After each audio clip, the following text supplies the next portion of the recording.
আসসালামু আলাইকুম everyone, welcome to another video with Badrul Islam Omi. আজকে আমরা স্পোকেন ইংলিশের 10ম নম্বর ক্লাসে চলে আসলাম। আশা করি ক্লাসগুলো সবার কাছে ভালো লাগছে, আর ভালো লাগলে অবশ্যই চ্যানেলটি সাবস্ক্রাইব করে নোটিফিকেশন অন করে রাখবেন। যারা আজকের ভিডিওটি দেখছেন অবশ্যই ক্লাস 1 থেকে দেখে আসবেন, আর ক্লাস 1টি বেশি বেশি করে শেয়ার করবেন। আজকে আমরা স্পোকেন ইংলিশের 4টি স্ট্রাকচার নিয়ে আলোচনা করব। স্ট্রাকচার নম্বর 1-এ আমরা আলোচনা করব বাধ্যকতা অর্থে, মানে কোনো কাজ করতেই হবে অর্থে। সাবজেক্ট আই, উই, ইউ, দে একের অধিক নাম হলে হ্যাভ হবে। সাবজেক্ট আই, উই, ইউ, দে একের অধিক নাম হলে হ্যাভ হবে। যেমন আই হ্যাভ টু গো, আমাকে যেতেই হবে। প্রশ্ন করার ক্ষেত্রে সাবজেক্ট আই, উই, ইউ, দে একের অধিক নাম হলে ডু হবে। সাবজেক্ট আই, উই, ইউ, দে একের অধিক নাম হলে ডু হবে। Do I have to go, আমাকে কি যেতেই হবে। ডাব্লিউএইচ কোশ্চেন করলে why do I have to go, আমাকে কেন যেতেই হবে। নেগেটিভ করলে I don't have to go, আমাকে যেতেই হবে না। নেগেটিভ কোয়েশ্চন করলে don't I have to go, আমাকে কি যেতেই হবে না। নেগেটিভ ডাব্লিউএইচ কোয়েশ্চন করলে why don't I have to go, আমাকে কেন যেতেই হবে না।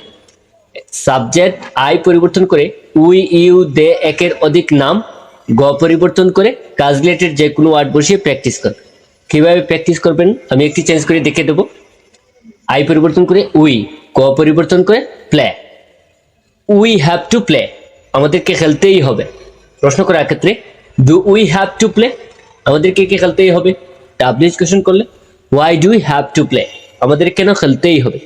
নেগেটিভ করলে we don't have to play, আমাদেরকে খেলতেই হবে না। নেগেটিভ কোয়েশ্চন করলে don't we have to play, আমাদেরকে কি খেলতেই হবে না। নেগেটিভ ডাব্লিউএইচ কোয়েশ্চন করলে why don't we have to play, আমাদের কেন খেলতেই হবে না। এইভাবে সাবজেক্ট এবং ভার্ব এই দুই জায়গায় চেঞ্জ করে প্র্যাকটিস করবেন। আশা করি স্ট্রাকচারটি সবার কাছে ভালো লাগবে। স্ট্রাকচার নম্বর 1 পার্ট 2-তে আমরা আলোচনা করব বাধ্যকতা অর্থে, মানে কোনো কাজ করতেই হবে অর্থে। সাবজেক্ট হি, শি, ইট একজনের নাম হলে হ্যাজ হবে। প্রশ্ন করার ক্ষেত্রে সাবজেক্ট হি, শি, ইট একজনের নাম হলে ডাজ হবে। যেমন হি হ্যাজ টু গো, তাকে যেতেই হবে। প্রশ্ন করার ক্ষেত্রে সাবজেক্ট হি, শি, ইট একজনের নাম হলে ডাজ দিয়ে প্রশ্ন করতে হবে। ডাজ দিয়ে প্রশ্ন করার পর হ্যাজের পরিবর্তে হ্যাভ হবে। Does he have to go, তাকে কি যেতেই হবে।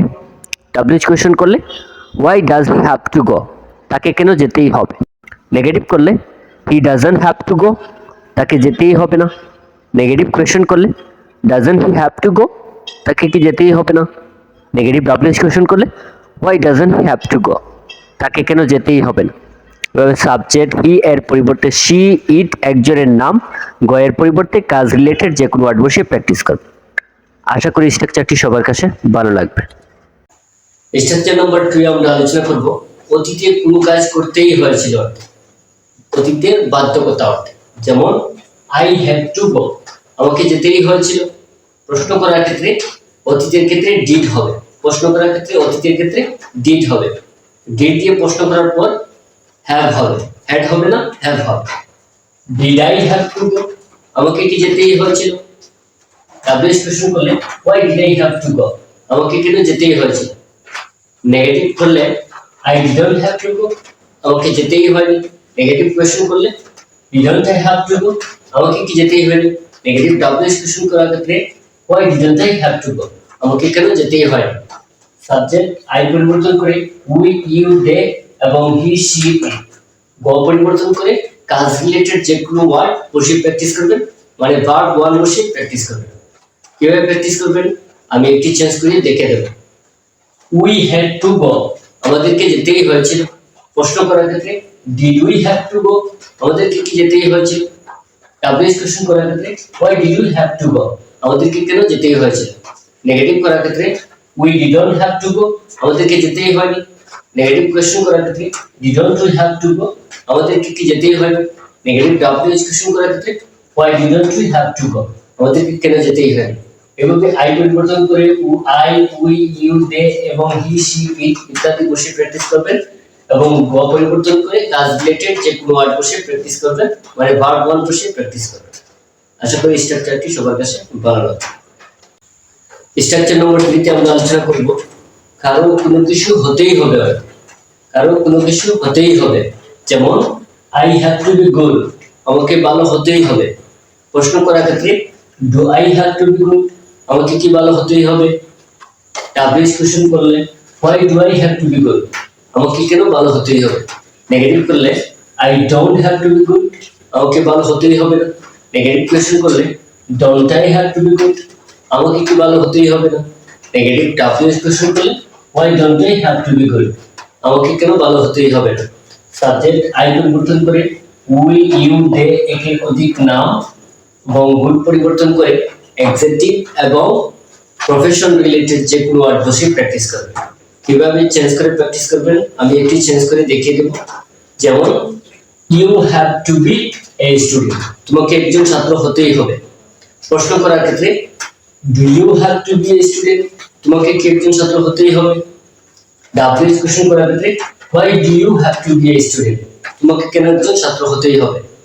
নেগেটিভ করার ক্ষেত্রে you don't have to be a student, তোমাকে একজন ছাত্র হতেই হবে না। নেগেটিভ কোশ্চেন করার ক্ষেত্রে don't you have to be a student, তোমাকে কি একজন ছাত্র হতেই হবে না। নেগেটিভ ডাব্লিউএইচ কোশ্চেন করার ক্ষেত্রে why don't you have to be a student, তোমাকে কেন একজন ছাত্র হতেই হবে না।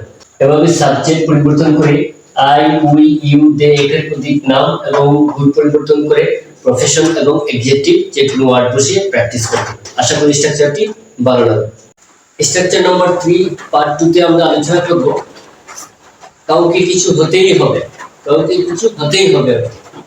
স্ট্রাকচার নাম্বার 3 পার্ট 1 এ আমরা আলোচনা করেছি সাবজেক্ট আই উই ইউ দে একের অধিক নাম হলে হ্যাভ হবে। পার্ট 2 তে আলোচনা করব সাবজেক্ট হি সি ইট একজনের নাম হলে হ্যাজ হবে। যেমন he has to be good, তাকে ভালো হতেই হবে। প্রশ্ন করার ক্ষেত্রে সাবজেক্ট হি সি ইট একজনের নাম হলে ডাজ হবে। সাবজেক্ট হি সি ইট একজনের নাম হলে ডাজ হবে। ডাজ দিয়ে প্রশ্ন করার পর হ্যাভ হবে। ডাজ দিয়ে প্রশ্ন করার পর হ্যাভ হবে। যেমন does he have to be good, তাকে কি ভালো হতেই হবে। ডাব্লিউএইচ কোশ্চেন করলে why does he have to be good, তাকে কেন ভালো হতেই হবে। নেগেটিভ করলে he doesn't have to be good, তাকে ভালো হতেই হবে না। নেগেটিভ কোশ্চেন করলে doesn't he have to be good, তাকে কি ভালো হতেই হবে না। নেগেটিভ ডাব্লিউএইচ কোশ্চেন করলে why doesn't he have to be good, তাকে কেন ভালো হতেই হবে না। এভাবে সাবজেক্ট চেঞ্জ করে হি সি ইট এবং একজনের নাম বসিয়ে প্র্যাকটিস করবেন এবং গুড পরিবর্তন করে প্রফেশন এবং এক্সিকিউটিভ রিলেটেড যে কোনো ওয়ার্ড বসিয়ে প্র্যাকটিস করবেন। আশা করি স্ট্রাকচারটি সবার কাছে ভালো লাগবে। স্ট্রাকচার নম্বর 4 দিয়ে আমরা আলোচনা করব অতীতে কাউকে কিছু হতেই হয়েছিল। অতীতে কাউকে কিছু হতেই হয়েছিল। যেমন I had to be good, আমাকে ভালো হতেই হয়েছিল। প্রশ্ন করার ক্ষেত্রে ডিড হবে। প্রশ্ন করার ক্ষেত্রে অতীতের ক্ষেত্রে ডিড হবে। ডিড দিয়ে প্রশ্ন করার পর হ্যাড হবে না, হ্যাভ হবে। Did I have to be good, আমাকে কি ভালো হতেই হয়েছে। ডাব্লিউএইচ কোশ্চেন করলে why did I have to be good, আমাকে কেন ভালো হতেই হয়েছে। নেগেটিভ করলে I didn't have to be good, আমাকে ভালো হতেই হয়। নেগেটিভ কোশ্চেন করলে didn't I have to be good, আমাকে কি ভালো হতেই হয়। নেগেটিভ ডাব্লিউএইচ কোশ্চেন করলে why didn't I have to be good, আমাকে কেন ভালো হতেই হয়। সাবজেক্ট আই পরিবর্তন করে we you they he she it ইত্যাদি পরিবর্তন করে প্র্যাকটিস করবেন এবং গুড পরিবর্তন করে প্রফেশন এবং এডজেক্টিভ রিলেটেড যে কোনো ওয়ার্ড বসিয়ে প্র্যাকটিস করবেন। আশা করি স্ট্রাকচারটি ভালো লাগে।